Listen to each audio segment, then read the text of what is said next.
E aí, galerinha, beleza? Então, hoje a gente fez. Só um minutinho. Esqueci de conectar minha mesinha. Hoje a gente fez um bate-papo. Poucos compareceram, né? Comparado à turma toda. Mas aí a gente combinou duas coisas. Uma que a gente vai fazer nosso bate-papo toda semana. Toda segunda-feira, às 3 horas.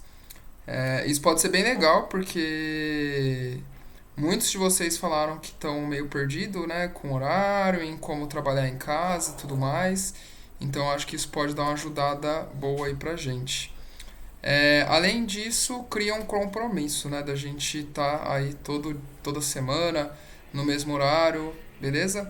Como também tinha muita dúvida nessa primeira parte de movimento uniforme, eu decidi não avançar e fazer salvo como se fosse uma aulinha de exercícios para vocês, beleza? Só o exercício do Cutuca, tá bem legal, presta atenção aí e vamos lá. Ó, dois automóveis A e B trafegam pelo mesmo trecho retilíneo de uma rodovia. Os gráficos abaixo mostram como foram seus deslocamentos em função do tempo.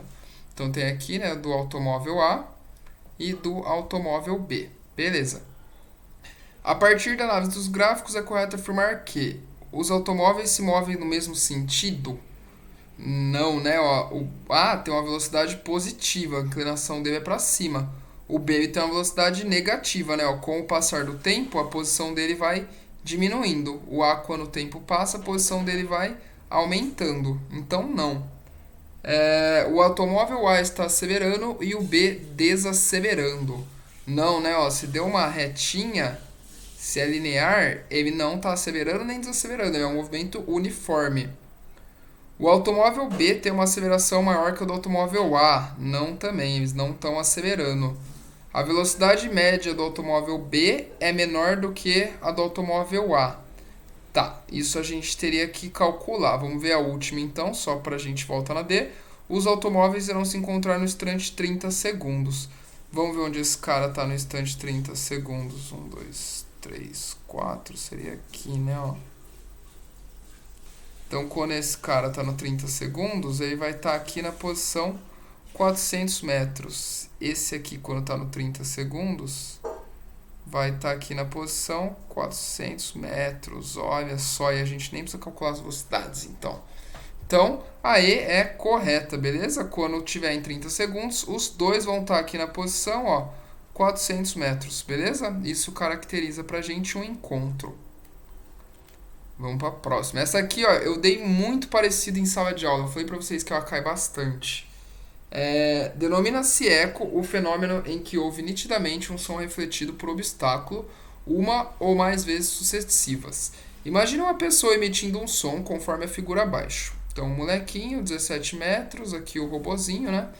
Sabendo que a velocidade de som no ar é de 340 metros por segundo, pergunta-se: quanto tempo após ter começado a falar, essa pessoa ouvirá o eco de sua própria voz? Tá. Então eu quero saber o tempo, certo? Então anoto aqui, ó, o meu tempo. Eu sei que a velocidade é de 340 metros por segundo. E aí, qual que é o deslocamento? Isso é uma coisa que a gente tem que tomar cuidado, que ele não é 17 metros, mas ele vai ser 17 metros vezes 2, ou 17 metros mais 17 metros, porque eu tenho a ida e a volta, beleza? Então são 34 metros que eu tenho que percorrer. E aí, beleza, né? Agora é só fazer essa continha. Eu sei que V é ΔS sobre ΔT. Então, troco o V por 340, troco o ΔS por 34 e fica aqui o ΔT, né? Ó. Beleza, então o ΔT vai pro lado de lá, então 340 vezes ΔT, estava dividindo, vem multiplicando, é igual a 34. E o ΔT então passa para cá. O 340, né? O ΔT fica sozinho. 34 dividido por 340. Se a gente fizer essa continha aí, ó, ela é bem tranquilinha de fazer, ó.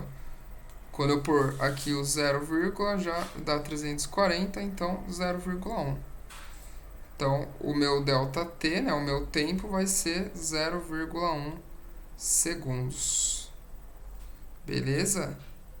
Galera, é importante que o que vocês tiverem dúvida, vocês me comuniquem, seja por comentário aqui no Classroom, seja no YouTube, seja no Instagram, seja no plantão toda segunda, beleza? Só não fica com dúvida e vai deixando isso passar, que depois vai ficar complicado.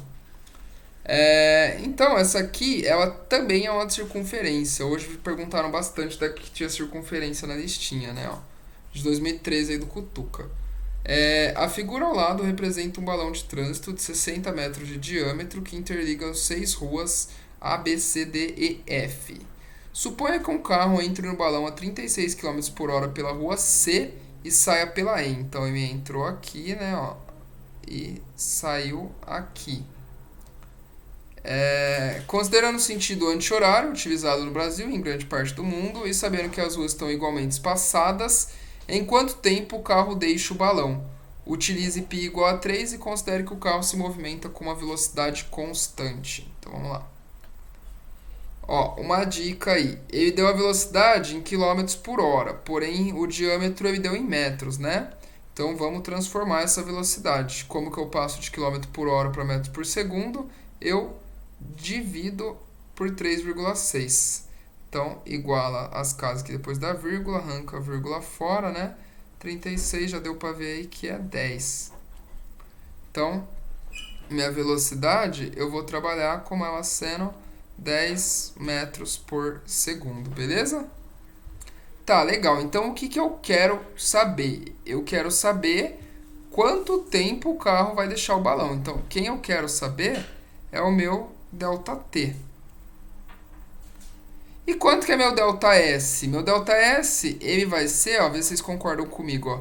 Eu andei um pedaço, 2 pedaços, 3 pedaços, 4 pedaços de 6, certo? Então, ele vai ser 4/6 do comprimento da circunferência, certo? Então, ó, se o diâmetro da circunferência tem 60 metros, o raio é metade do diâmetro. Lembra que a gente falou disso hoje, quem estava no plantão? Quem não estava, galera, só lembrando aqui, ó, isso aqui é uma circunferência, certo? O raio é a medida que vai da borda até a ponta aqui da circunferência, beleza? Da borda até o centro da circunferência. O diâmetro é a medida que vai de um lado ao outro da circunferência, passando pelo centro, ou seja, ele é 2 vezes o raio, beleza? Isso aqui é o meu diâmetro, ele é 2 vezes o raio. Então, o raio é metade dele, que seria 60 dividido por 2. O raio, então, é de 30 metros. E o comprimento? Quanto que é essa volta completa aqui da circunferência, né? Quanto que vale? Aí a gente tem que lembrar lá da matemática, né? O comprimento é 2πr, beleza? É a formulinha do comprimento da circunferência. Cachupiri.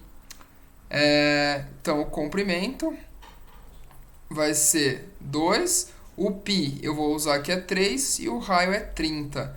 Então, 3 vezes 30 dá 90.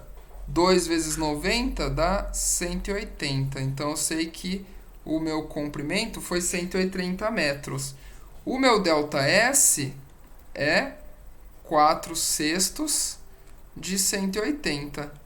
Só que 4/6 de 180, né? Se eu dividir aqui os 2 por 2, isso aqui dá 2, isso aqui dá 3. 180 dividido por 3 dá 60. E aí, então, fica para mim 60 vezes 2, certo?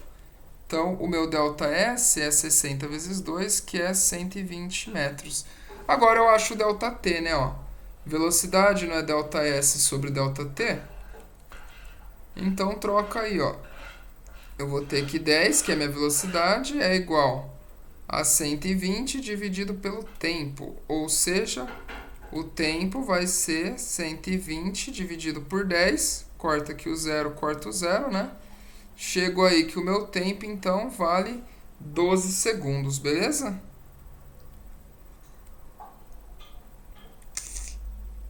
Tempo de 12 segundos. Alternativa D de Deus. Galera, tá fácil, tá tranquilo, tá difícil? Por favor, me avisem. Esse conteúdo é muito importante, beleza?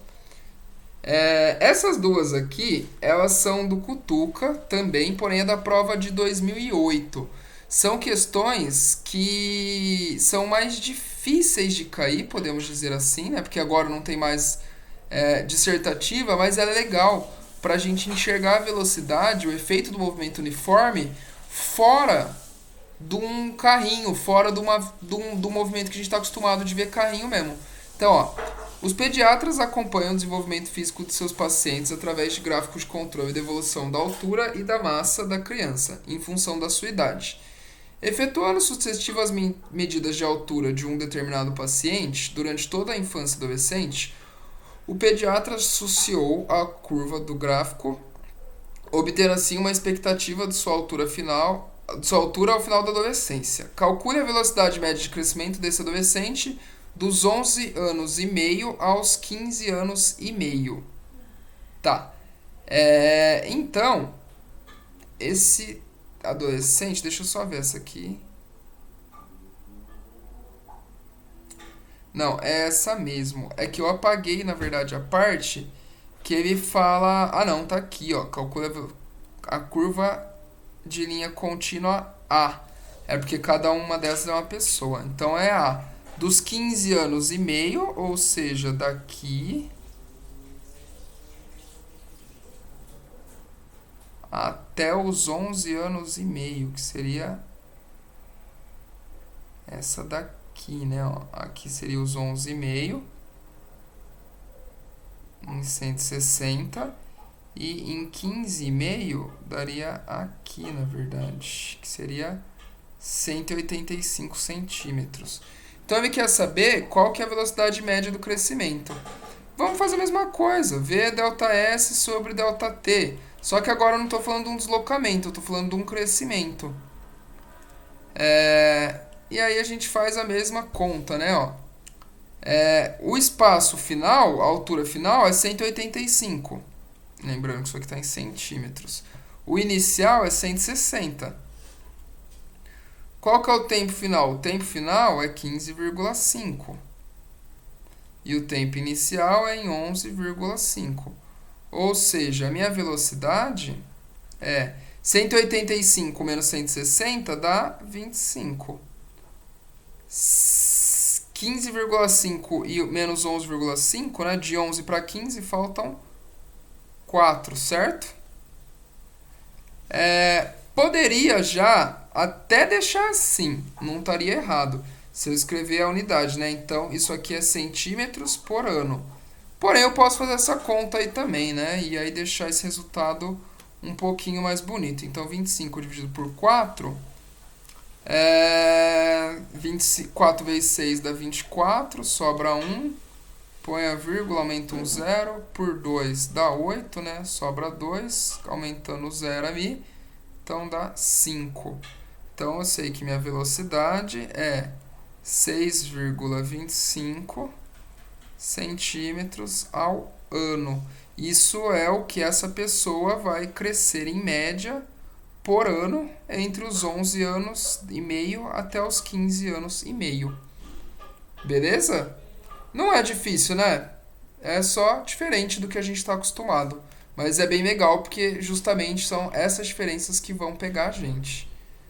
E aí, para terminar essa semana bem tranquilinha, agora levando em conta um gráfico do controle da evolução de massa do paciente em função da sua idade, reproduzida abaixo, perguntamos qual é a expectativa de massa e de peso daquele jovem associado à curva contínua A quando ele tiver 16 anos e meio. Considere que a intensidade da aceleração gravitacional é 10 metros por segundo ao quadrado. Tá. Então, vamos esquecer essa parte aqui do peso primeiro. Eu sei que eu não falei sobre massa e peso com vocês ainda, mas ele quer saber a massa quando ele tem 16 anos e meio. Então, ó, 16 anos e meio é essa linha aqui, ó, não é? Então, vamos subir ela até bater aqui no gráfico. E agora a gente olha quem que está aqui, ó. Então quando ele tiver 16 anos e meio, ele vai ter 80 quilos. Então a massa desse cidadão aí vai ser simplesmente 80 quilogramas. E o peso, professor? Eu vou falar disso lá pra frente, beleza? Mas quem tiver mais apressadinho aí e quiser saber, o peso, ele é a massa vezes a gravidade. Ele é uma medida de força, na verdade. Então, o peso vai ser a massa, que eu acabei de calcular, que é 80, vezes a gravidade, que é 10. O peso, então, vai ser 800 newtons. Galera, não se preocupem com isso aqui, ó. Beleza? Eu vou falar disso mais pra frente. Isso é um conteúdo que ainda vai vir. Então, mais para frente. Beleza? Galera, eu acho que agora dá pra tirar tranquilo aí o que ficou de dúvidas, né? Espero que vocês tenham gostado. E a gente vai se falando. Qualquer coisa, traz pra mim na segunda-feira pra gente ir resolvendo junto, beleza? Vou deixar mais um videozinho que é de um outro programinha que eu gostaria de mostrar pra vocês pra gente começar a analisar o efeito da aceleração, beleza? Valeu, galera. Até mais.